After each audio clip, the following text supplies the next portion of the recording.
থেকে অনেক কিছু নিয়ে এসেছিলাম, যেমন এই যে প্রথমে এই যে গন্ধরাজ লেবু, অনেকগুলো গন্ধরাজ লেবু নিয়ে এসেছি।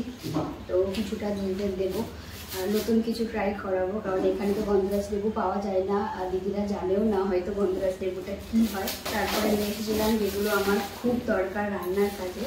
প্রথমে এই যে সানরাইজের শাহি গরম মশলা, এটা মানে এখানকার গরম মশলা একদমই ভালো হয় না, তো ওই জন্য এই যে গরম মশলাটা নিয়ে এসেছি। আর নিয়ে এসেছি এই যে 5টা মতো বিরিয়ানির প্যাকেট, মাঝে মাঝে একটু বিরিয়ানি বানাবো, তো ভাবলাম একটু বিরিয়ানির প্যাকেট নিয়ে আসি।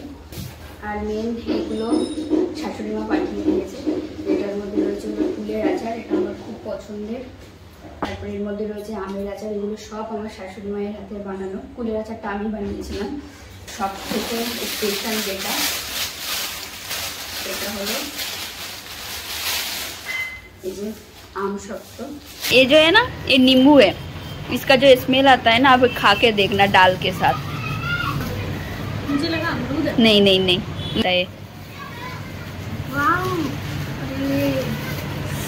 ओ बेर का है, अरे आम पापड़, आम का अचार खोलो।